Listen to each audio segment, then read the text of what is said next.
What up, though? This is your boy Mike D, host of Wrestling from the 313. And today I got my guest. I've been on his podcast, the Joe Monroe Show. Not only is he a podcast host, he's also a pro wrestler too. Um, Joe Monroe, what up, though? Welcome to the 313. This is your first time. Yeah, what's going on, man? About time you had me on here. I'm kidding. Hey, but I also got to say too, not only is this your first time, but you were also the first to wear to get some wrestling from the 313 apparel. Mm-hmm. So it's only fair that I rock a Joe Monroe shirt. It's only fair, man. You know what I'm saying? I appreciate the love, so got to show that love back. Not a problem, bro. I bought it at the I thought about wearing it, but I was like, it's too freaking hot to wear that. Yeah. Hey, it's all good, man. It's all good. I see you repping Mayhem Media. We gonna I talk. got to rep Mayhem, bro. That's what's up. We're gonna talk about that a little bit. But first, what's been going on with you, man? Not much, dude. It's been going, honestly. The show's been kind of on hiatus the past last month because I was prepping for the most recent match. We'll go over that here in a little bit. But other than that, man, it's just been busy, busy, busy. You know how it goes. That's what's up. So, for those that might not know you, just tell them a little bit about your, start with pro wrestling. What made you a fan? Who were your favorites? And just tell us your story. Yeah, man. So that happened. I'm sorry for my voice. I'm still kind of recover from match yelling so much. Uh, it started when I was 5. Is the earliest thing I can remember. My grandfather is the one who got me started into wrestling. He used to have old tapes of Memphis wrestling, Georgia Championship Wrestling, or Championship Wrestling from Florida, Mid Atlantic. The classics. He had those on. Back in the day, I want to show my age here.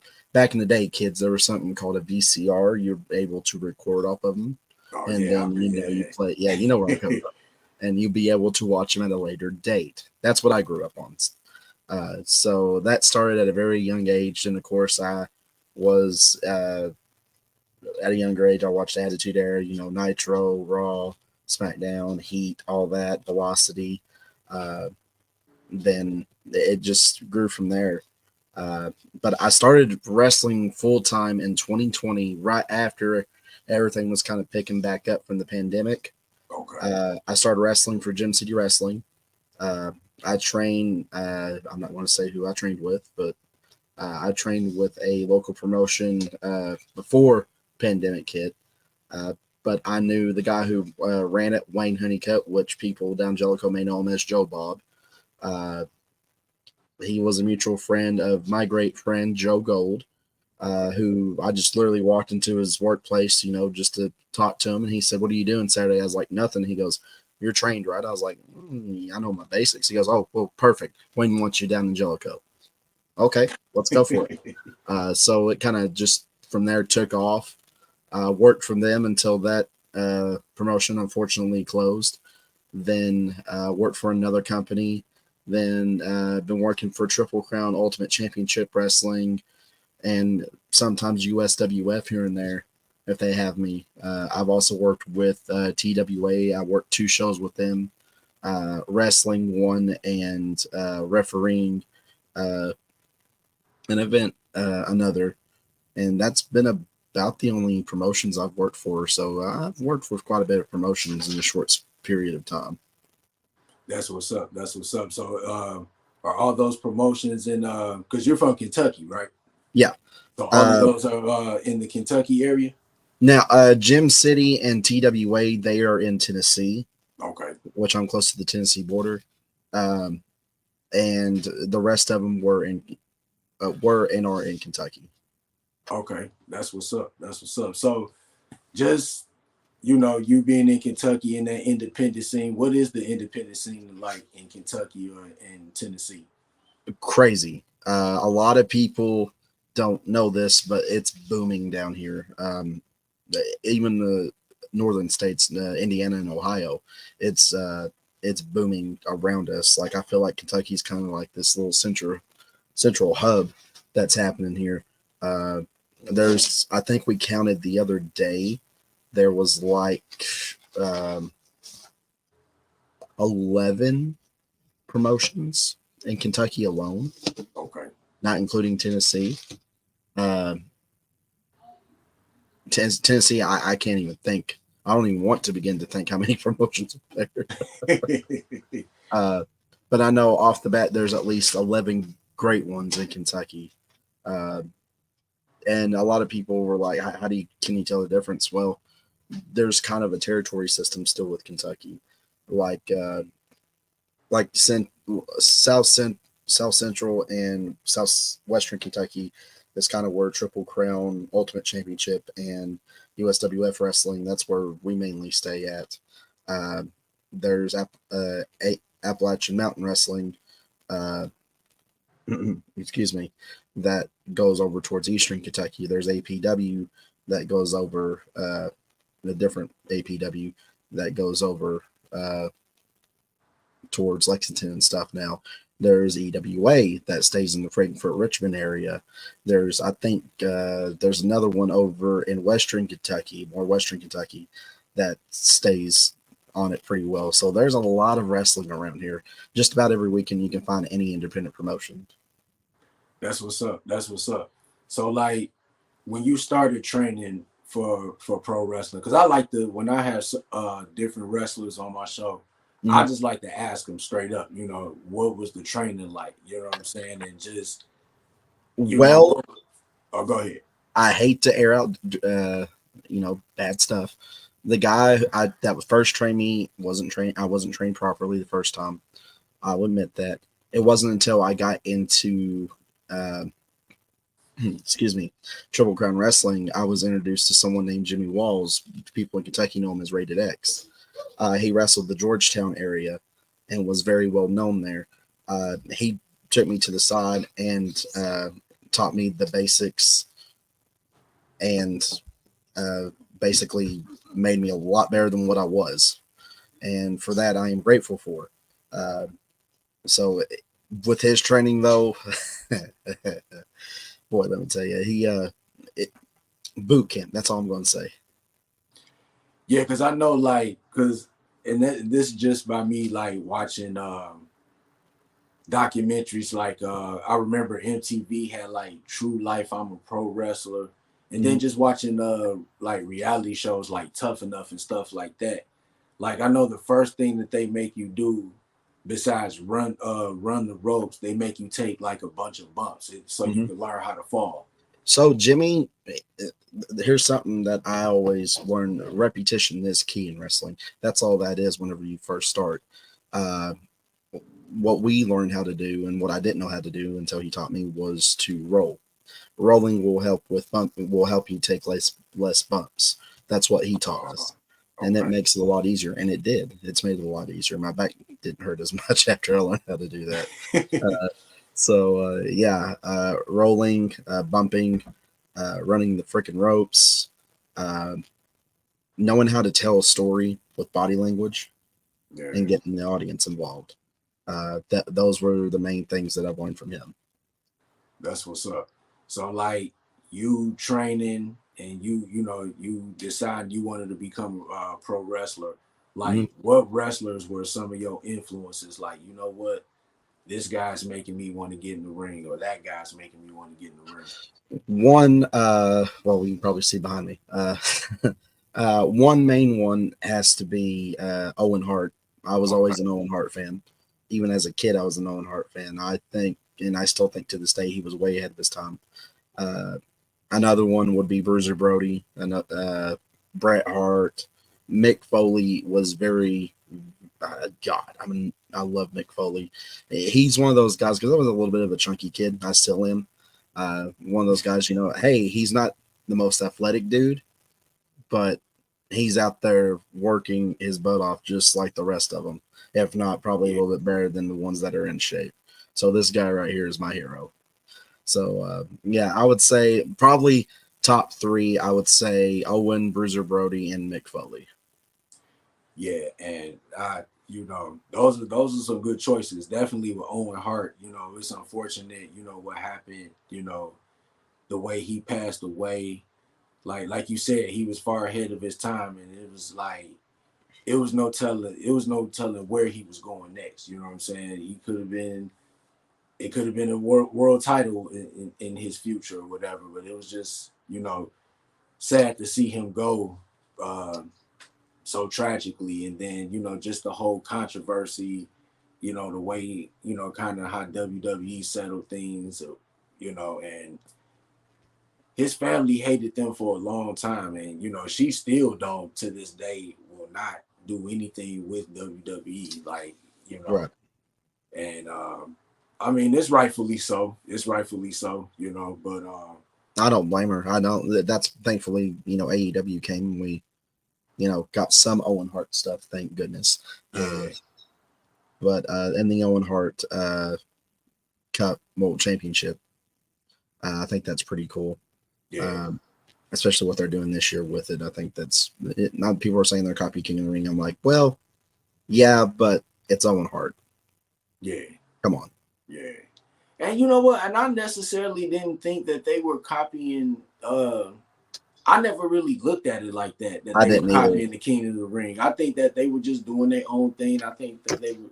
I looked at it as they were doing something to pay homage to Owen Hart. You know what I'm saying? Right. I didn't And look what at it. and what an Now I think, honor what an honor it would be, to have one of the best workers that was in the business who never got to hold a world title, even though he should have, to have something that's in his memory, to have you have a chance to win a heavyweight world, to have a world title, a major championship title in a major wrestling company.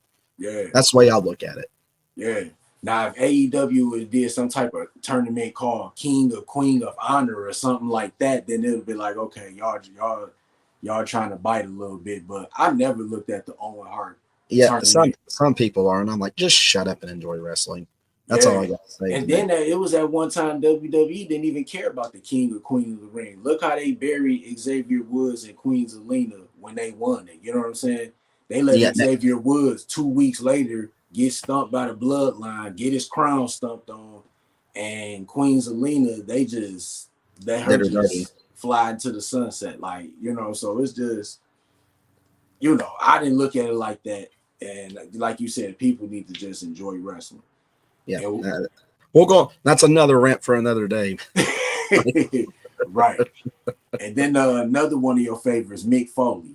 I Mm, mean, they're, you know, Mick Foley is a legend. You know what I'm saying? Like the yeah, stuff that he put his body through is just like crazy. And the fact that he's still able to, you know, still stand up and still talk about those stories and stuff is just crazy. But like he's definitely when it comes to hardcore wrestling, he's definitely like number one. he's the king. Nobody, you know, everybody talk about. I hate when people say that wrestling is fake, and it's just like, man, you are not about to get slapped upside the head with a chair and just be like, yeah, man, let's do that again. Or you're not about to get slammed through a table and you get right back up. I've Or you're never done it, or you're not going to take a kendo stick to the head. and that looked like it hurt too. It sound like it when it hit when you watch it on TV, Oh man, it don't look like it hurt. I mean, it. I don't know, but once they get those whacks or whatever, then it's like okay, they going a little too far with it. brother, let me tell you something. We'll when we get into that, I'll go over that here in, later. But yeah, Foley was one of those guys that didn't care. He just wanted to entertain people, and that's what I want to do with wrestling. My grandfather had cancer for 20 years, fought for it. The only enjoyment I ever seen the man have was when he was with his family, trying to have a good time, trying to live life, and whenever he had downtime, he watched wrestling. That was his escape, and Yeah, that's another major reason why I got into the business. I was like, if I can make someone forget all those hard times, as Dusty Rhodes said, go away for a good 5 to 10 minutes, however long a match is, or however long I'm out there entertaining them, where I'm cutting a promo, working a match or whatever. Uh, if I can make them forget that for a little bit, that makes me as a person feel good, and it makes me feel like I've done my job. as long as they're entertained, that's all that matters to me. I can care less about my wrestling ability. I just want to entertain those folks. That's what's up. That's what's up. So now you're a pro wrestler. Mm-hmm. You got into podcasting. What made you make that jump from wrestling to podcasting? So July of 2023, I made the decision after speaking with my wife. After a show, my knee would swell up to the size of a golf ball, which, come to find out, led to blood pressure problems. My doctor said that was probably why that was happening. Because I didn't know. I was ignorant. I didn't know anything about blood pressure. And she told me, she goes, yeah, that's probably why your knee was swelling up. I was like, oh, well, can I get back into wrestling? Not right now. Oh, well, crap. So I decided to start a show because I was thinking, well, if I can't be in the business, I'm going to talk about it because I still love it. So I started with that.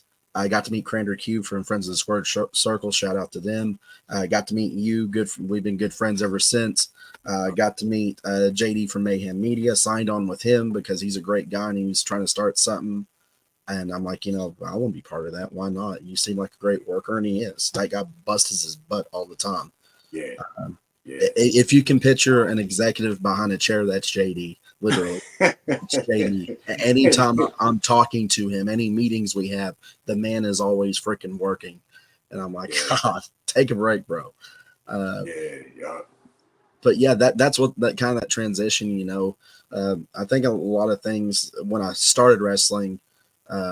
One of the big things that a veteran told me, yeah, it's a great start. You can probably do it for about 10, 15 years, whatever, but what are you going to do afterwards? That's always what's next, what's after wrestling. Yeah. And I thought about that, and I'm like, I'm just going to start a podcast. I'm going to start a show. So that's how that came to be. That's what's up. Yeah. Yeah. Same here when I started mine, like, I was always interested in podcasting because I always thought that it was dope that people just sit around and just talk about stuff that they like. You know what I'm saying? Especially when it comes to like sports and stuff. So when I started mine on Spotify using the Anchor app. And yeah, and I called it the Too Sweet Podcast because it was just like, I named it that, paying homage to the NWO. And some just told me to just go online and just put in Too Sweet Podcast, and it's just like everybody had a Too Sweet Podcast, and I was just like, nah. So I was procrastinating, just trying to figure out what a name for it or whatever. And then when I came up, figured out Wrestling from the 313, I was like, yeah, this I kind of like this, and it stuck with me. And my first podcast show was in July last year. So, it's coming up on a year. And I met a lot of cool people doing this. You know what I'm saying? I talk to people in the wrestling community more than I talk to people in my hometown. You know what I'm saying? And yeah, that's how it goes, man. You talk to more people in wrestling than you do your own family sometimes. And my wife, she's standing there looking at me like, yeah, that ain't that the freaking truth. Sorry. I'm about to get smacked or get the book. I better watch it. Yeah, she's got over 400 books over here looking at me. No, I know you're a bit. You said Too Sweet. I know you're a big NWO fan. A buddy of mine, he went to a certain beach shop and got me this a long time ago, and I found it. Oh, sweet. Yeah, that's what's up. So yeah, that's. I was like, ooh, I'm not really a big Hogan fan, but I like the NWO because I grew up in that era. Yeah. So I was like, give me a Hollywood bandana if they got one. Oh, that's what's up. Yeah, and I've got it, and I'm going to put it with my WCW collection now. Sorry, that was a little side note there. You got to talk about your wrestling, so. And no, before anybody asked, the T-shirt design was not based off. Okay, yeah, maybe it was a little bit. It was based off the NWO with the black and white. Hey, that's where my whole idea with my design on my shirt came from. I was like, and I always thought that they design was cool, like that whole little spray paint looking type font that they use. I always thought it was dope, and then when I found something where I was able to use it too, I said, yeah, this is what I'm gonna use for my podcast and stuff. Yeah. Anything with great designs for wrestling, dude. I mean, I freaking love that sweatshirt I got. I wish I can wear it right now to show it off, but it was super. Well, I remember messaging you. I was like, dude, this is comfortable. I appreciate it. Hey, because I used to wear, when I got mine, I was just like, when I got my hoodie, it just felt good because it was just like, this is something that you created. This is something that, you know what I'm saying? This is you. This is your brand. Right. So it's like when I first got that hoodie in my hand, it was just like, man, yes. You know what I'm saying? Yeah. This is like, And you that got it. goes and that goes for anybody like with wrestling, like any of the guys that get their merch. Like I have a friend of mine that started a couple of years ago, and he just got his first shirt. And he goes, "You're right. It does feel good to have like something that's you." And I was like, I told you it would. Uh, Yeah. now I was like, now you got to, sell people on it if you get fans, which he's a bad guy. So that's going to be kind of hard to do. Uh, So for your podcast, do you do podcasts for do you have your podcast go to some of the promotions that you wrestle for? I do. I actually work with Triple Crown Wrestling and Ultimate Championship Wrestling. I do their interviews and stuff for um, like kind of like the Mean Gene Okerlund and Tony Schiavone in a way. Okay. That was another thing they wanted me to do after I stopped wrestling because I can talk, and I was like, yeah, sure, why not? Let's go and try. Well, I mean, what's going to worse? It fails when we try something else, and it succeeded so far. Um, and I love doing it, and I want to continue on doing it too. Well, we'll go over that towards the end of the show because I've had a lot of people ask me if I'm still going to do that. Short answer to that is yes. That's something I am going to do. But like I said, I'll go more into that later. But yeah, working with those promotions and also working with Mayhem, it's pretty cool because I can do extra stuff with Mayhem, like want to shout out the No Sell Roundtable, which you've been a part of. Uh, that's something I created because I was thinking, what if I create just a group of podcasting friends and we just talk about a certain topic in wrestling? Yeah. And Crander Q came up with the name and logo and design. How about the No Sell Roundtable? I was like, perfect, we're doing it. Yeah. So another shout out to him. He don't like it when you give him shout outs, so we're going to give him a shout out. Uh, but yeah, that and working with Triple Crown, doing not only the interviews during the show, but also doing the recaps the following Wednesdays of the shows. That's just something that's cool. And with both of them doing stuff for them, I'm able to do something that's personally a goal of mine now that was brought up by the promoters of Triple Crown and Ultimate Championship Wrestling. That's the history of pro wrestling. Not many people know this, but there's no historic document in Kentucky because one of the promoters was on the Historic Society in Kentucky. There's no historic record of professional wrestling at all. Not CWA, not ICW, none of that. That there's no record of them in historic properties. And I'm like, that's a crime. There's soccer, but there's not professional wrestling. I mean, what in the world? So Right. so yeah, that was like a personal goal of mine. I want to pick that back up here pretty soon because a lot of people love it, man.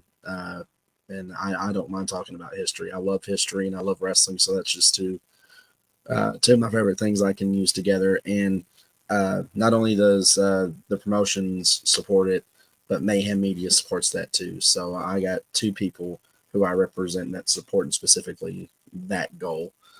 So I'm thankful for that. That's what's up. So I know you mentioned a few times that you signed with Mayhem Media. Mm-hmm. Shout out to JD and Mayhem Media and everything he's got going on there. What has it been like? And just what was it that sold you on signing with them? Honestly, just speaking with JD, he didn't really try to sell me on it. We spoke once about it, and then I just spoke to him as a friend, and I seen his worth ethic just by talking to him, normally. And that's what kind of got me thinking. I'm like, this guy is really working his butt off. Let's see, how his product is. And I watched a few episodes of Mayhem, and I was impressed with it because not only do they deal with wrestling, but they deal with other different yeah, like you've helped him with sports a lot, Yeah, especially with basketball here recently, if I'm not mistaken. Uh, yeah, so I'm like, and he's like, if you do pro wrestling, that's just going to be you. I'm like, okay. And I got thinking about it, and my wife goes, I mean, if it fails, like me, like with the whole interview thing, if it fails, it fails. I mean, what are you going to do? Let's just try something else after that if it fails. But so far, it's been successful. A lot of people love that I sign on with the media company. It's a very, very small company, but it's growing. There's a few of us on there, and I just decided to join JD because not only is he a friend of mine, but he's also, as I stated multiple times, good worth ethic. He's a good boss. He really tries to bring people together to be like, okay, guys, what are you doing this month? How can we schedule it? That way, we're not over booking each other when you're going to release this, when you're going to release that. Like, he wants a planned schedule and all that. And for that, to me, that just shows, hey, this guy's really wanting to do something and making sure we can help each other out. And that's what kind of drew me. All right, I'm signing on. I was like, that, count me in. that's what's up. Yeah, JD, he especially with the production and everything, he definitely puts the work in. And going back to like you said, Crander Q, he's another guy with the layouts and stuff Oh for yeah, yeah, he's been killing it with those. yeah. They both been killing it doing what they've been doing and stuff. And uh Friends of the Square Circle, actually Friends of the Square Circle and Mayhem Media, well, Mayhem Tainment were the first two podcasts that I was a guest on. So shout out to them. Yeah. And they always are available to lend a hand. I call Crander Q the Paul Heyman of podcasting because he always got an Oh, idea. don't give him that big head, Mike. Come on, don't give him that big head. Don't you dare. Oh, also, he told, I forgot to say this in the intro. He told me to introduce you as the man with the second Oh, best good. beard. There it goes. Yeah. Second place beard in podcasting. Now that's him. That is him, not me. Um, but yeah, we got a little bit of a feud going on. I may have to put him in the ring like I did this recent match I did. Uh, but uh, but yeah, they're good friends, man, and that's what I Yeah, love about it. It's different podcasts such as you and I and is able to come together, have a good time, but also help produce, work, share each other's stuff, have this little community that we got going on. Even the Wrestling Society Network. Shout out to Professor Bear. Uh, yeah. those guys. They're not shy to put your stuff on there. They want to share wrestling content, and I think it's a great network of people that I found because it opened up a whole other fan base for me. And I'm like, Yeah, wow. And whenever I started doing this little match that I just recently did, those guys were all over it. They're like, yeah, we'll help promote it. We'll help do anything you need, Joe. We'll do it. Yeah, let's do it. We want to see you succeed in this. And people got very interested in it. So that just showed not only people appreciate, podcasting, but because that was the nervous thing is if I'm healthy enough to get back in the ring, would people accept me? yeah, People really accepted me. I felt like the old me again. Like back in Jellicoe, I was really comfortable with myself. I was a good guy. I was a hometown boy. Nobody, they didn't really care if my wrestling was sloppy. But now that my wrestling ability has gotten a lot better, and I'm still able to entertain people, I think that helped out a lot. And the love and support from you guys too.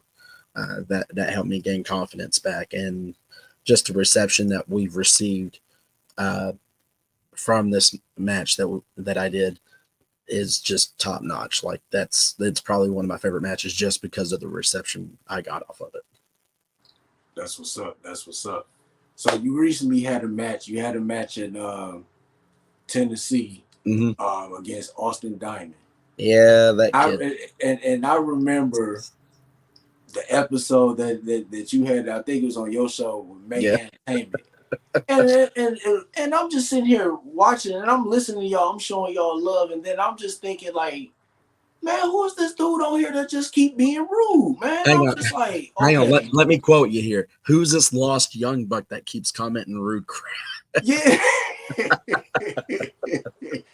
I'm like, wait, I'm listening because it's like y'all talking, and then he popping, he make a comment and he's saying something rude, and I'm just like, okay, I'm just thinking he's somebody just being a troll. But then I'm watching like the videos and stuff, and I'm just like, wait a minute, this got to be part of this is a story, okay? So I'm like, okay, and then I started watching some of the promos where it looked like y'all were at a radio station, and I think you were fighting with the dad, and then Yeah, you beat the dad up outside, and it was just like I'm like, okay, I'm like, all right, so this was part of the story. So what was that whole story? You guys putting that together. What was that like? that so nobody wanted to give this kid a shot. People's probably going to shoot me because I'm exposing the business here, but I don't care. Nobody wanted to give this kid a shot, and be honest with you, I didn't want to either. Then he said something about my family, and I was like, okay. He dared me to come to this show, and I was like, I'll show up. And he goes, no, you won't. And I showed up, and I got the crap beat out of me, and then it just took off from there. He just kept running his mouth, 24/7, and finally, promoter of Ultimate Championship Wrestling, Terry England, was like, "You want the match?" I was like, "I don't want the match. I don't give a crap." Uh, the kid, he's young. He's 17, and Wow. so we had to wait until the opportunity arose to work in Tennessee, because Tennessee you can work at age 14 and up. And Okay. I was like, yeah, let's do it. If we're doing it in Tennessee, let's do it. Let me see how tough this kid is. The kid was. I give him credit. I don't like him, but I give him credit. I gave him a beating, and he took it. He took it as best as he could. I don't want to say he took it like a man, and he didn't. Uh, then the match itself was, like I said, just the reception from people was phenomenal. Myself, I got blown up easy because I'm out of shape still.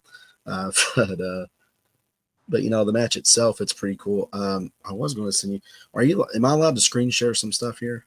Am I allowed to do that with the show? um, you go ahead. You go ahead. All right, yeah. Hang on, let me do that real quick. I'll screen share real quick, All right. and we'll show some stuff. Uh, Let me get some stuff pulled up here.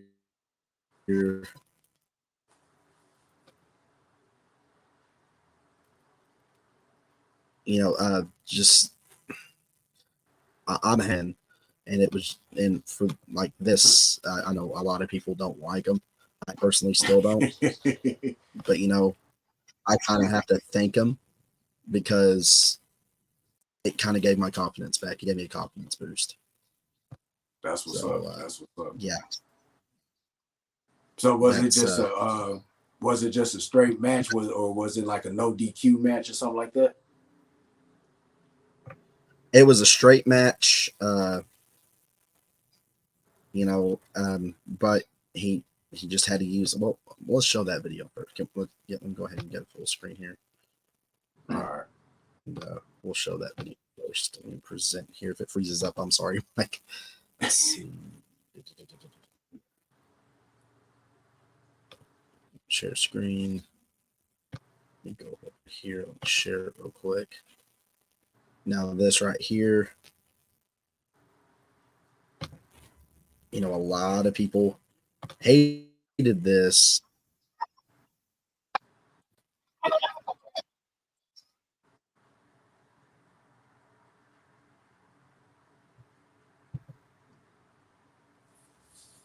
That right there. I don't know if you can see it or not. Did it come up at all, Mike? No. I think you have to. Did you accept it yet? I think you have to accept it on your end. Then I'm Uh, happy we're I'm happy we're recording this. uh,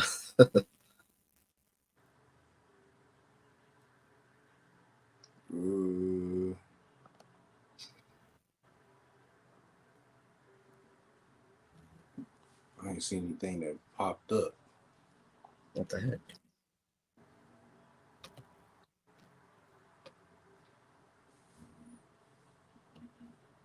Why is it not letting me accept Does that? it send you Are like you does it send like a are you, notification or something?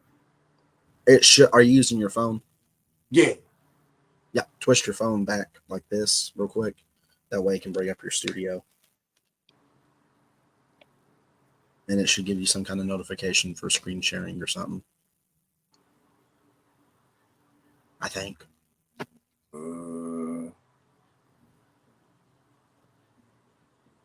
Oh, okay, I see it. There we go. All right. Okay, cool. Yeah, hang on. Let me restart this video. Then I'll get a good spot for you for your editing. All right. All right. So here we go. So yeah, man, right here. Here's another angle. Yeah, that right there. That was brutal. Ooh, I man. can shamrock them. I said bring it, you son of a gun. Bam. He brought it. But Wow. that's the thing, dude. He gave me everything he had wrestling wise, which wasn't much. So he just decided to disqualify himself. Oh, so you won on the disqualification? I won on a DQ. And I knew it. Like, you see, a lot of people call me dumb, but I'm smart. I figured he would do that. So I was like, as soon as I seen him reach for the Singapore cane, I was like, okay, he's getting DQ'd. I'm gonna make him get himself DQ'd. And I said, bring it, you son of a gun. And that's not what I wanted to say, but it was more than enough for him to give me that boom, that kendo stick shot, man. It rang my bell a little bit. I'm not gonna lie. That's what's up. So, if I'm correct, wasn't it a championship that was on the line? They tried to, but I was like, I don't need a title. I was like, Okay. let's just fight. And so that's what happened. We just had a straight up fight. It wasn't a match; it was a fight. Now he's in hiding. I don't know where the kid is. He's just been posting clips, and he's got it up on YouTube on the match itself. Mm-hmm. So I'm like, yeah, whatever. You're just going to post that, I lost to Joe Monroe by DQ, blah, blah, blah, blah. I'm like, yeah, you lost because you couldn't actually win a fight. That's exactly how it was. But if he ever comes out of hiding, which I doubt he will, I'll give him another shot. But if we do it again, I want it to be a no DQ match. Ooh, that I mean, sound like that one might be brutal. You might go all out. I mean, if he's going to use a weapon, why not give him the chance to do it legally, right? That's true. That's true. So there you go. Not saying that hardcore wrestling's in my blood, but I did a Rolling Hard tribute for my cousin, Rolling Hard, who wrestled for IWA Mid South. That's someone when I was a kid that kind of sort of I can remember him talking about wrestling, but he did the hardcore wrestling, so and plus I just like beating the crap out of people in hardcore wrestling. Yeah. So like the intensity level of a hardcore match, like what is it like? Like, I mean, it is an adrenaline rush that I cannot describe or give proper description of, except for the best way to describe it is the song "Kickstart My Heart," because it does feel like a shot right in the heart. Your blood's pumping, energy's up, you're ready to go. At least for me, I don't feel hardly anything. I just keep going. I keep going until someone knocks me silly or I win. It's that simple. Same way with the street fight. Yeah. I've had junkyard matches. I've had handicap matches. I've had no DQ matches. I've had steel cage matches. All those specialty matches like that, dude, are the funnest ever. They're the best thing. Any wrestler can probably tell you that. Like stuff like that. It's like, oh, this is going to be a great day. Great day in the office. Let's do it. That's what's up. So real quick, I know with the story with you and Austin Diamond, he had mentioned, your grandfather, and I know your grandfather had passed. Yeah. Being involved in a story like this, and they mention a family member. What is that like? Like, you know what I'm saying? That part of your life, something that's like, tragic, and it being part of a storyline. How do you as a wrestler, how do you cope with that, or how do you deal with it? I see it like this. My grandfather, before he had cancer, was 5'9", 260 pounds of pure freaking muscle. If the man wanted to be a wrestler, he could have been a wrestler. He loved the sport. I think if he had the chance, he would have done it. He worked in coal mines over in Eastern Kentucky most of his life. So that just shows you how he was stout as a bull. And he was very respectful. I don't care if you were the same height as him or if you were almost 7 foot tall. He commanded respect, and you got it for him, and you respected him. Uh, and that's kind of how I am too, and that's how people come off as me with me. But with him being involved with it, yeah, it was tragic because I felt like I lost my dad because him and my grandmother raised me. I Mm-hmm. see it as this: if he was alive today, he would be thrilled to be a part of it. That's what's up. This, believe it or not, it actually helps me cope with the loss because a lot of people are probably going to be like, "Oh, he's superstitious." Yeah, I am, because every time I'm in the ring, especially this time around, I felt like he was there either in the audience or as a manager, because That's real. this is the man that got me into wrestling. He's one of the main reasons I do it, and yeah, a lot of people was like, "Oh, he's taking it too far." I'm like, "No, let him talk crap. Let him talk crap. I mean, he's going to find out quick. You talk crap about a Monroe, especially when that's passed away. It's not going to end well for you." And Yeah. in turn, it didn't end well for me because that Kindle shot. But I proved my point across because he woke up. He got chopped. I think rewatching it, I counted at least a good 8 times. Uh, Ooh. Good ones, even including a back chop he did not expect. I wish I can have the mental picture in my head when I did that. The cartoon character Bug Eyes, real big eyes. Yeah. Yeah, that's how his face was when I hit him. I wish I had a mental picture of that and just hang it up and keep it forever because it was priceless. Um, but I'd do it again. A lot of people have asked me, uh, was this a one-off? I'm like, for now, yeah, because I don't know where he's at. He took off running out the back after the match ended. I had a couple of friends come out, scare him and his dad off. Him and his dad didn't have any backup with him, so I guess they just took off. But my friends came out and they helped me to the back a little bit. Uh, and I was asked, if the opportunity arises, would you find him again? Absolutely. But I'm want to know DQ match, and I'll make that publicly known right now. But another question that's been asked, are you coming back full time to the ring? If the special occasion arises to it and I can take care of some business, absolutely I would. But right now, I feel like I'm kind of doing a Roddy Piper deal where I'm an interviewer, but I don't really care to get into the ring again and kick some butt either.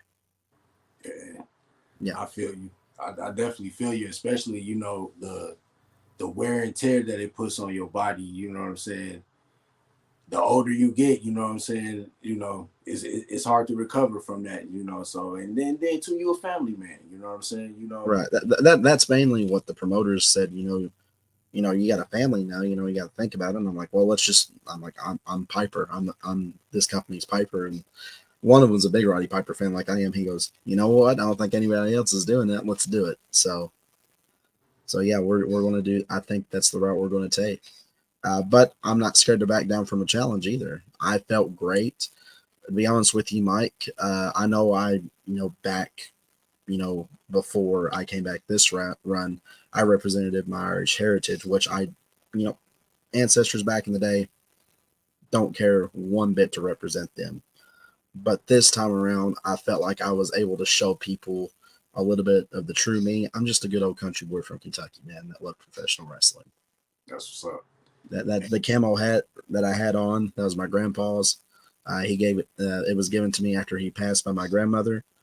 I see that as the crown for the Monroe family, uh, and I will continue to wear it probably the rest of my career now. Just the reception I got. Did you watch that YouTube video yet? You know what? I think I seen a few clips of it. I'm gonna go back and watch it again. If you watch it, I came out to a Country Boy Can't Survive, a cover of it. Oh yeah, yo, when you the Dude, entrance, right? yeah, I got goosebumps because I haven't got those goosebumps since I first started. Yeah, And I was like, I feel like me again. That's what I said to myself. And that's what got my adrenaline pumping. And it was just nice to see the normal fans that are at the regular shows, at the fair shows and stuff that travel, from Kentucky to Tennessee all the way down there just to, support me. And that right there, I was like, man, this is great. This is something that I will cherish forever. So to everyone down there that came, to all the fans, thank you so much. I appreciate your love and support. And these are the same fans that ask, when are we going to do it again? that's Well, what's up. and I'll say this, I got a few things business wise in Triple Crown that I got to take care of. So, not saying that's going to happen, but never say never in pro wrestling. Hey, absolutely. And you know what? When you make an appearance here and there, hey, there's nothing wrong with grabbing a title or two. You know what I'm saying? So if you get You an know, opportunity to do that, you know what, get brother? I'll say this: the whole thing with titles, I was never a title guy. I know that's weird for someone to say. It's an honor, yes, but to me, my title is entertaining those people and they leave happy. yeah, That's my title. yeah. And a lot of a few wrestlers that I've had on the show, they said that no matter what championship it is, whether it's a world championship, a mid card title, when you get that championship, it's kind of like, hey, you put the work in. It's not just the work in the ring, Yeah. is outside the ring. You know what I'm Oh saying? yeah. Putting the rings together, you know what I'm saying? Working with the other wrestlers and just basically just being a professional. So, you know what I'm Oh yeah. saying? We still have. We had a legendary wrestler by the name of Hitman Louie, good friend of mine. I'm going to have him on an episode here pretty soon. Dude, he helped put up and take down the ring. And him, later years, him still doing that. Him to be, someone of known status. This is a guy that worked as one half of the dog catchers in Memphis wrestling for USWA. This man, and in more than tag titles down there, and he's still helping put up and take down the ring. Come Yeah. on. That, I mean, to me, someone like of that standard doesn't need to. He's already done a lot for this business. And I told him, I was like, go sit down. And he goes, no, I got it, brother. Don't worry about it. Okay. So that just shows, there is people that are like that. It does kill me when some people don't want to do it, but that's another conversation for a different day. But yeah, a lot of people who do have titles, if you bust your butt for the company that you're working for and they put a title on you, that doesn't mean that you stop helping. You still help, because we do have champions like my buddy James Kendrick helped take down and set up. They're still there every day busting their hump. What can I do to make this promotion get over with the crowd? What can we do to entertain the crowd? What's going to make the most sense? Whether if it's putting up the ring or going over their match.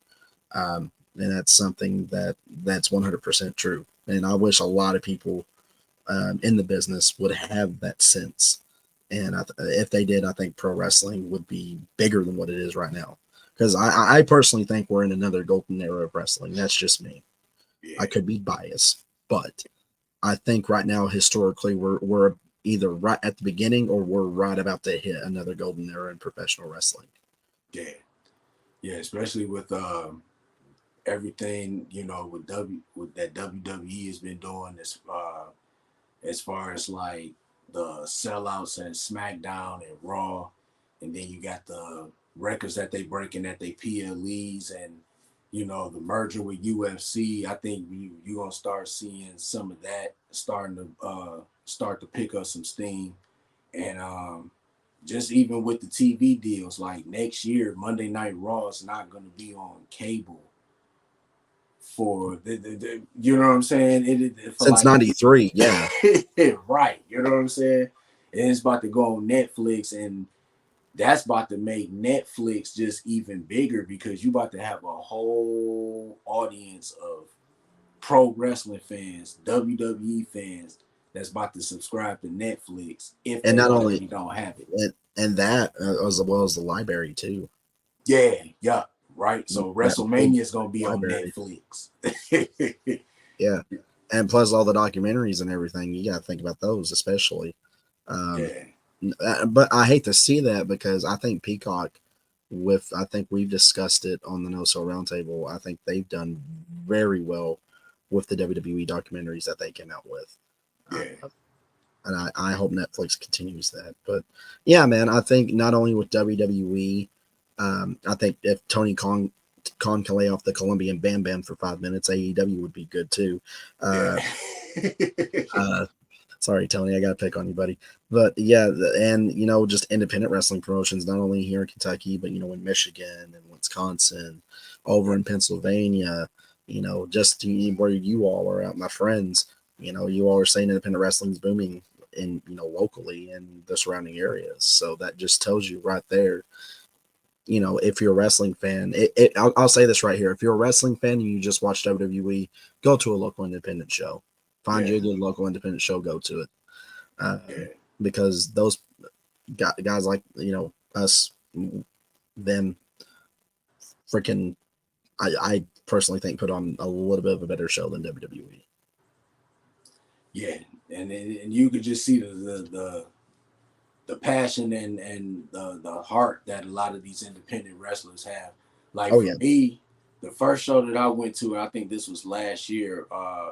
It's a promotion here called Northwest Championship Wrestling. I think their name is now Superior Championship Wrestling. But mm-hmm. just for me sitting and just watching the wrestlers come in and just talk about where they were driving from and just different promotions that they working for.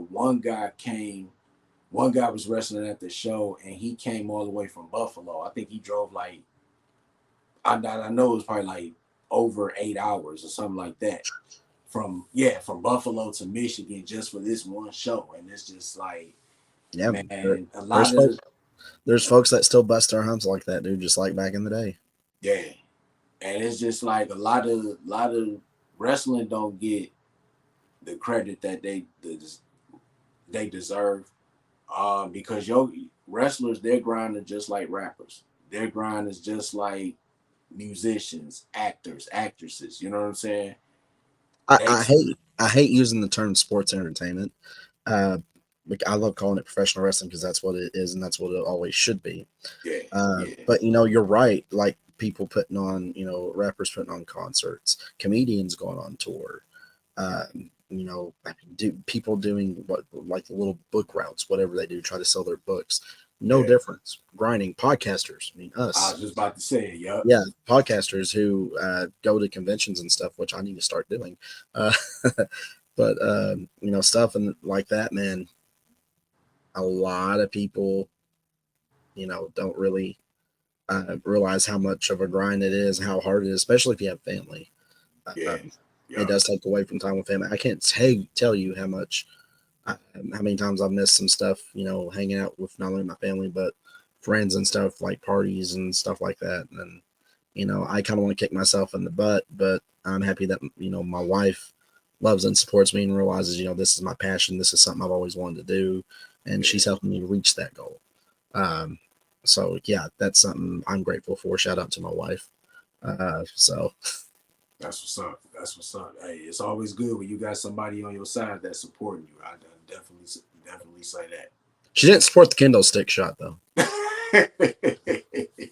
And she probably didn't want to see you come home with what I'm saying, with a welt on your head, or you have some type of concussion or something. So that's just that concern. That's all.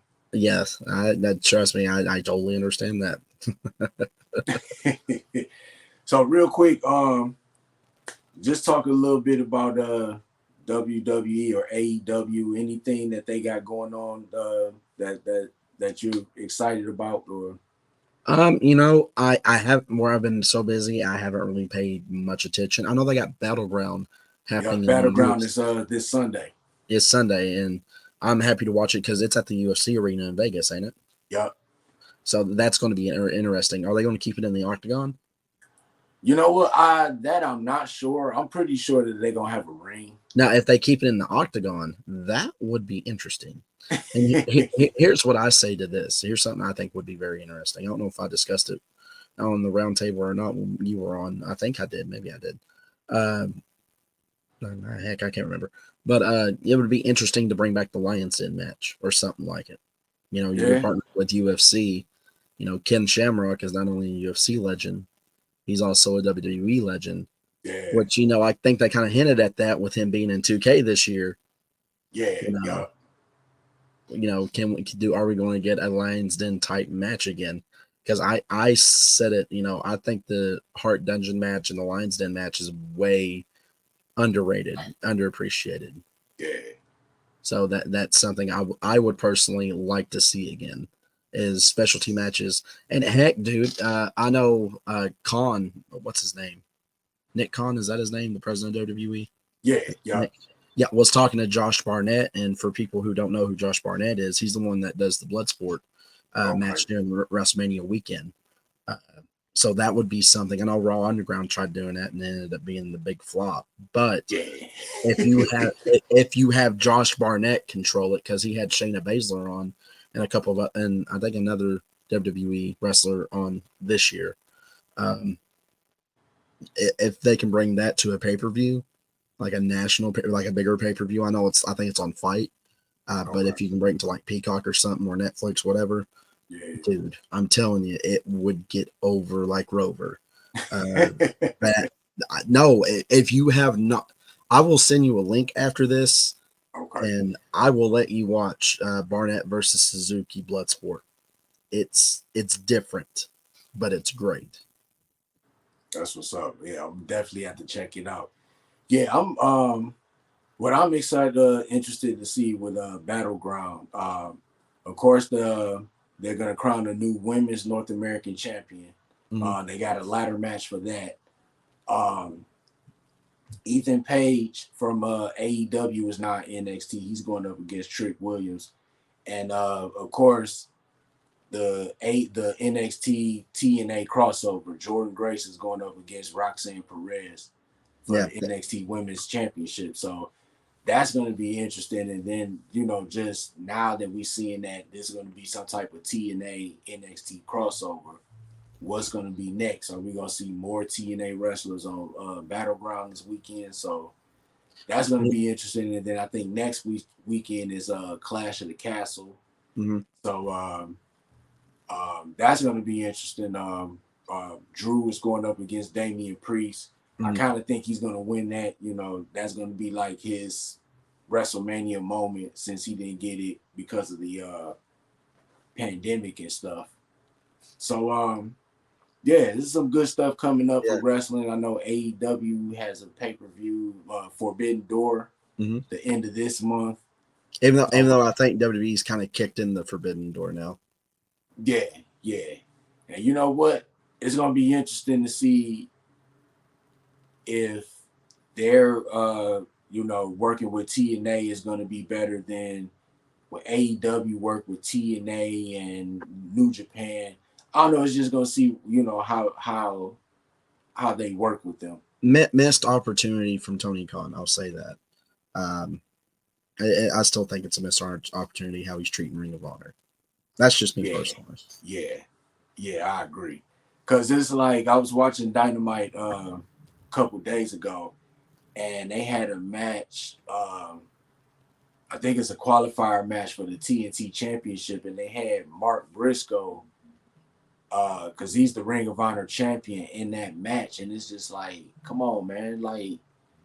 I don't know. I just want to see them do something with Ring of Honor, and I thought that they would have done more.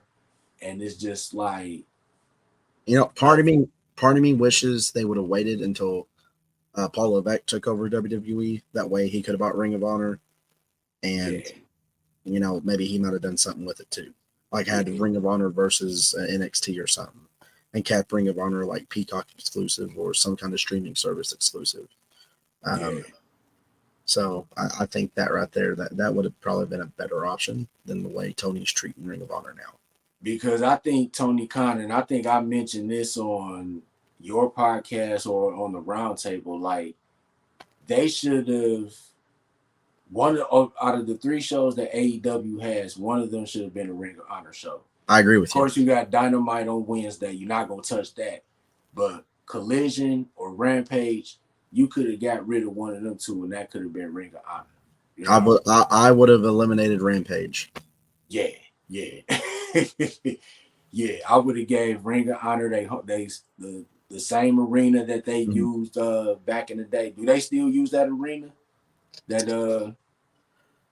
Over in Full Sail. yeah, yeah. Yeah, I don't know if they. I think they just use the Performance Center now. Uh, Okay.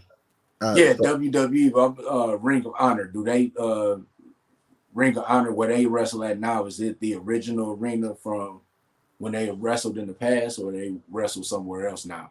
I think it's different. I think they'd taken on and maybe I don't know. They might have it there. I'm not sure. But Okay. if here's how I would have done Ring of Honor, and this was back when CM Punk was in AEW. Instead of giving him what's the third one? Collision, right? Yeah. Yeah, that he was supposed to be over strictly. Is that it? Was it Yeah. Collision? Yeah. What I would have done, I would have given him Ring of Honor because That, yeah. he was a listen. I know people hate CM Punk, JD included, but he's an old school guy. He's an Yeah. old school wrestler. He wrestled with my cousin in IWA Mid South, and those guys and those who are still alive, that's how their mentality is. I want to know what's best for professional wrestling, and Yeah. what's best for the company as a whole. And I think that's what CM Punk tried to come off of. But if you want to put someone that's a company guy like that, who has that mentality, if you want something rough, edgy, and new, I wouldn't have created a new show. I would have given that man Ring of Honor and have him run Ring of Honor. Yeah. That would have been it. If he couldn't wrestle, I would have made him general manager or something, or Yeah. whatever the case may be. Yeah. Another man they dropped the ball on was William Regal when they had him on there. Yeah. Yeah, Yeah. I would have kept people who were in Ring of Honor that roster, keep them separate from Dynamite and Rampage Yeah. till Forbidden Door Yeah. or when Worlds Collide. Yep. Yep. That's true too. Yep. I would have kept it separate. I would have done exactly, which this is probably just me growing up during, SmackDown versus Raw era, but uh, I would have kept it like that. That right there is just smart business. Kind of like what WWE is doing with NXT and SmackDown now. They're Yep. keeping it kind of separate brands. Keep your brands separate. I think that was the smartest move that McMahon did after buying WCW. I don't think it should have been. Well, I guess SmackDown did have a bit of a following back then, Yeah. but what I would have done if well, let's say SmackDown didn't work out, or he had heat and velocity going on too. I would have swapped out one of those shows and would have put WCW and put ECW on there. But I would let ECW be an internet thing, kind of be like the first revolution internet thing, because that's how Shane McMahon's seen it.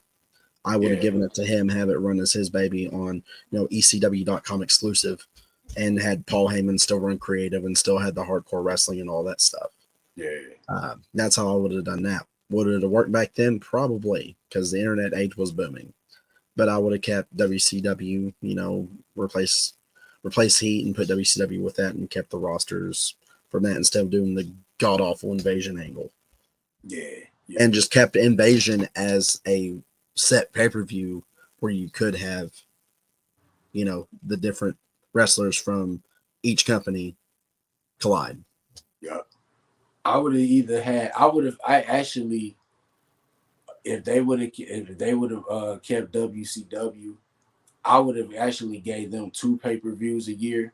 I would have Mhm. did an Invasion pay-per-view, and I would have did Clash of the Champions, where it would have been all the champions from both brands go up against each other, Well, and then you can have, I wouldn't say I wouldn't even I would do that, but I would give them another pay-per-view. I'd give them Starcade. yeah, yeah, I'd give them at least three, because Starcade was one of those things that was NWA thing that was tradition. yeah, I'd give that around, because that's if you pay attention to the PLE schedule, that's kind of WWE's slow month, because yeah. it's like right before Rumble. Dang, that could have been great. Now you got my wheels turning.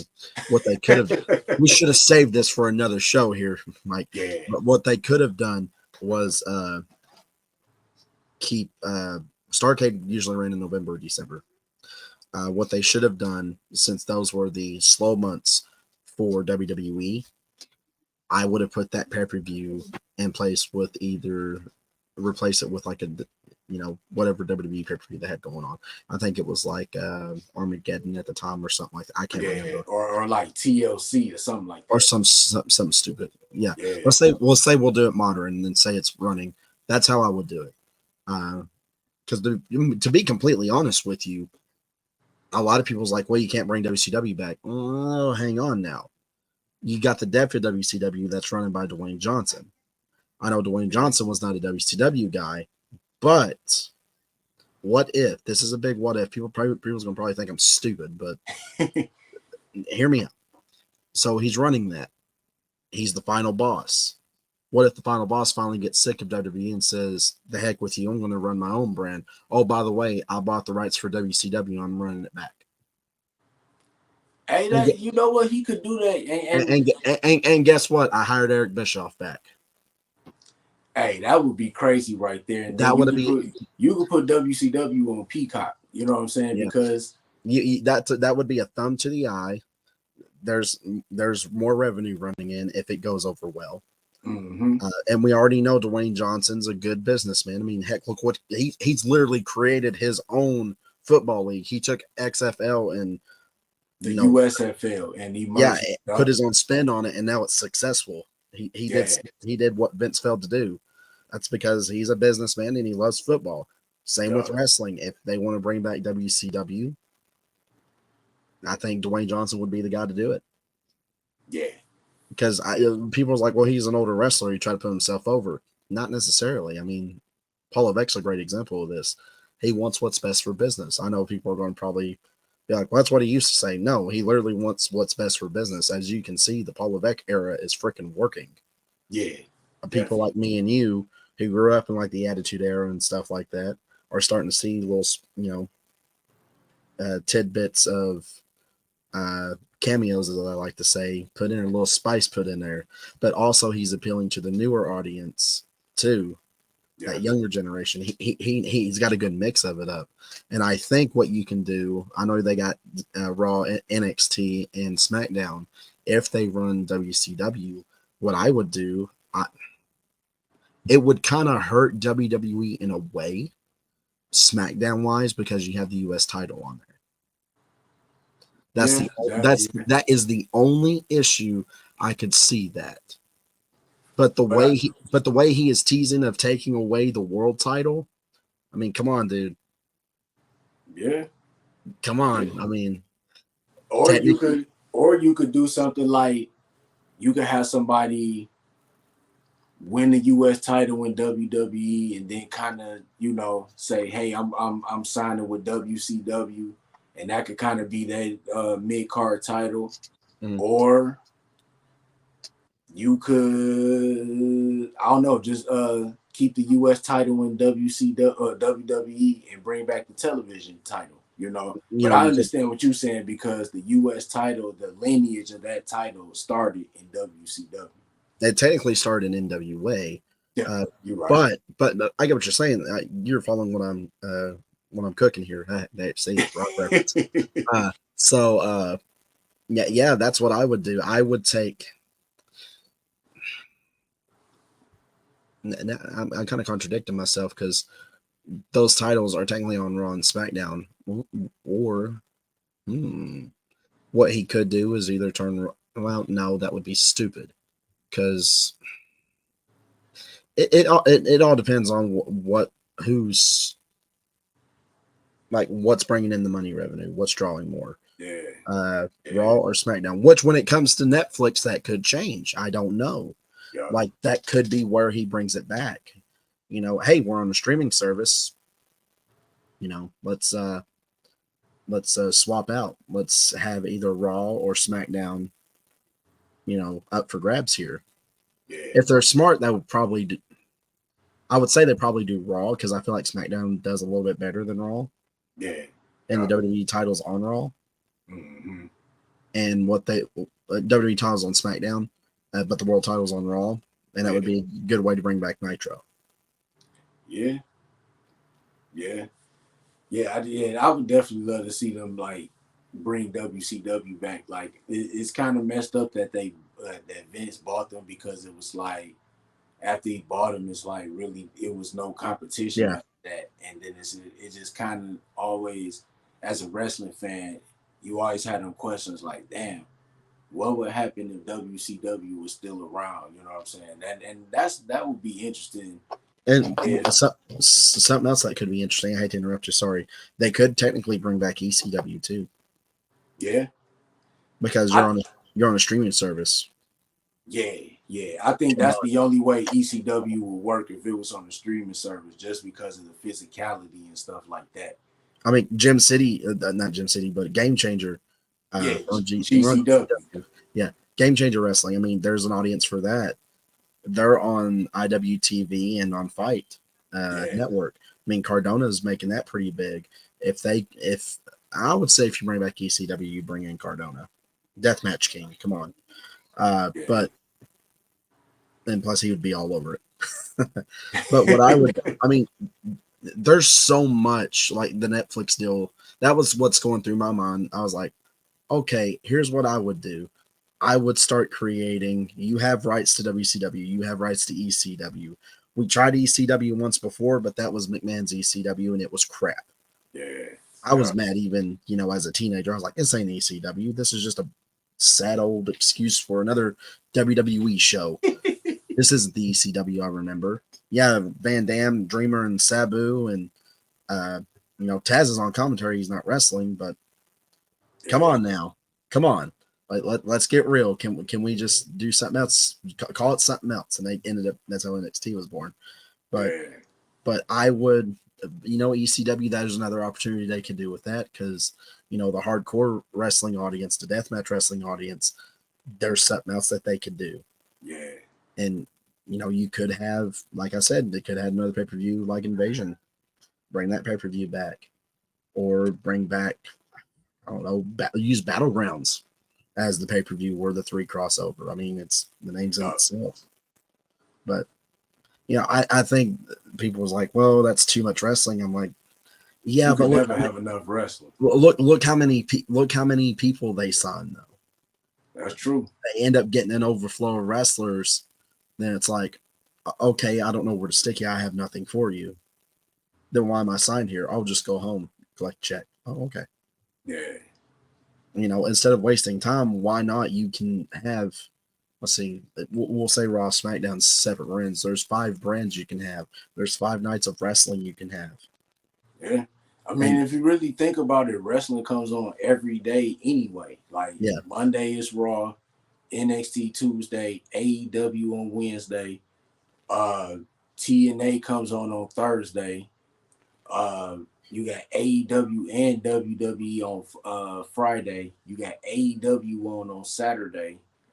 Then A&E, you got the e-biographies and mhm. pay-per-views. So pretty much wrestling comes on every day of the week. So it's never enough wrestling. That's just like saying, oh, the NFL season is over. The UFL is too much football on TV. You know what I'm saying? There's never too much football to Right.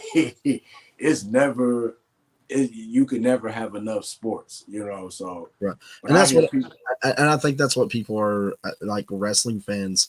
They're like, yeah, we know there's wrestling out there, but now WWE is entering the realm of what Game Changers in, of what yeah, Ring of Honor was doing, of what uh, AEW kind of does still. They do their pay per views on Fight TV still exclusively. Um, but now they have the opportunity. WWE has it now. They're seeing the writing on the wall. Like, okay, well, if they're having success with it, we sure as heck can have success with it. Yeah. So I would say, yeah, if you're going to do it, if Netflix, if they can sign a deal with Netflix to have 5 different brands and have them do one big pay per view, a huge. I mean, they're doing WrestleMania for 2 nights. Do a whole freaking weekend of a pay per view if you have to. Yeah. So many opportunities there, man. So many opportunities. Again, that could rush into a golden era. Definitely. You never know. But that's enough me talking blah enough about that. Sorry. You got me started on a rant. I'm like, well, they could do this, they can do that. Honestly, there's a lot of what ifs you can throw around. But in wrestling, I'll tell you this much from what I know working in the back now, it just depends on the finance. Oh yeah. What can we do? How much can we spend? And what can we do to bring in revenue for that? Is there an audience for it? Would people be interested in it?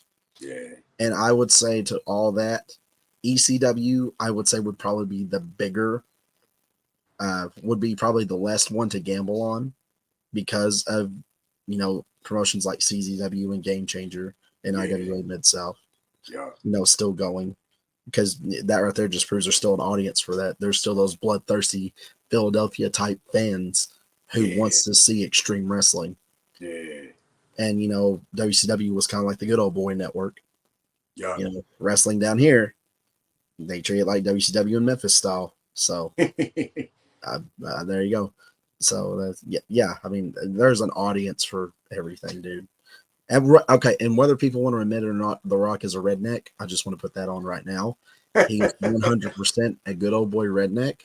If you don't believe me, go follow him on Instagram. If he's not working out or working, he's fishing or hunting. the man is a good old boy. So that's another thing I like about him. So there you go. Sorry about that, Mike. I didn't mean to hijack your show. Oh no, it's all good, man. It's all good. It is all good. Well, Joe, I want to thank you for stopping by, man. You know what I'm saying? Finally to get you on the show for the first time. Is there anything that you want to, promote? Any shout outs you want to give or anything you want to plug? Oh, yeah, absolutely. Don't forget to follow, of course, the Joe Monroe Show on Facebook and YouTube. Don't forget to go follow Mayhem Media on Facebook and YouTube as well, and on Rumble.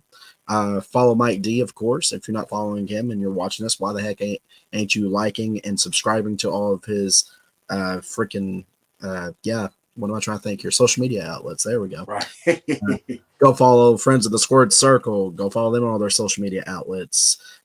Go follow the No Cell Roundtables on my show, so I don't have a separate channel. But go watch those episodes if you can. You'll see Mike D on the first episode. I'm going to try to get him on for another episode. I'll spoil this here. Mike, I need you for July on that because we're going to go over the NWO. Okay. All right. So I'll give you a date. That way we can work it out. All right. Sweet. But too sweet. Come on now. I'm kidding, bro. But July, we're going to talk about the NWO, but this month in June, we're going to talk about what is the best and worst pay-per-view in your mind. That's what we're going to go over. My pick is something very unexpected on the best.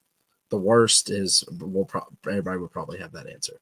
I'm not going to give it away, so sorry. All right. And there's also a lot of podcasts out there, the Rinky Dink BS podcast. That's my buddy Johnny Lee. That's his show. Go check him out. There's a lot. I guess you can say. Well, I'm not going to guess, but go check out the Nice Guy Andy podcast. Those guys. They're a little goofy, but it's a different source of entertainment.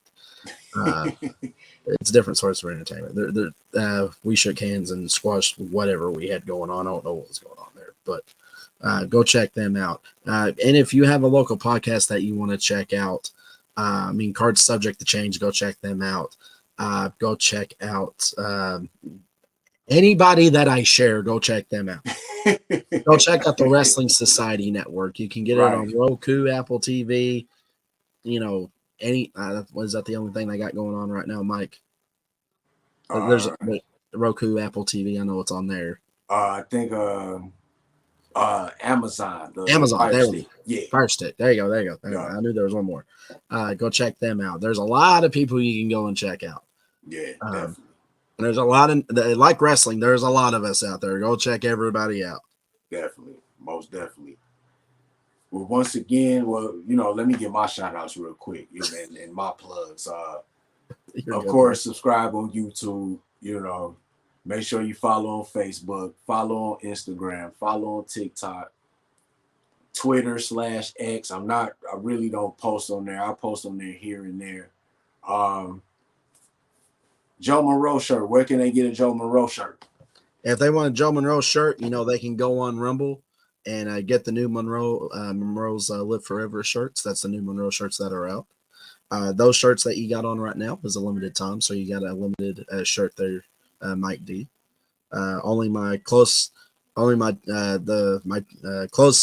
friends, family, and fans got those shirts. But if everything goes good, I might bring those shirts back. I don't know yet. But we're on.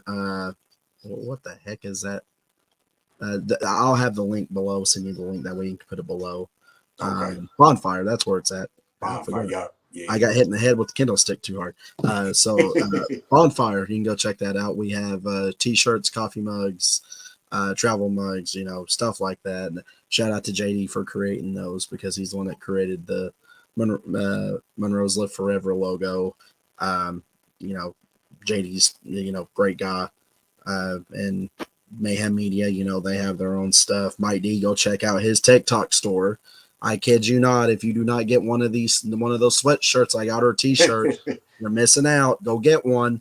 What is wrong with you? Or you could go to the 313 shop at wrestlingfromthe313shop.com. Been putting, new colors and stuff on there, just coming up with different ideas and stuff. And, here goes a hoodie. I know it's a little hot right now, but yeah, that's what I got. And that thing is super freaking comfortable. Yeah, it is. It is. So we're gonna get up out of here. For my guest Joe Monroe, I am Mike D. Wrestling from the 313. We are out, and I will see you soon. Peace.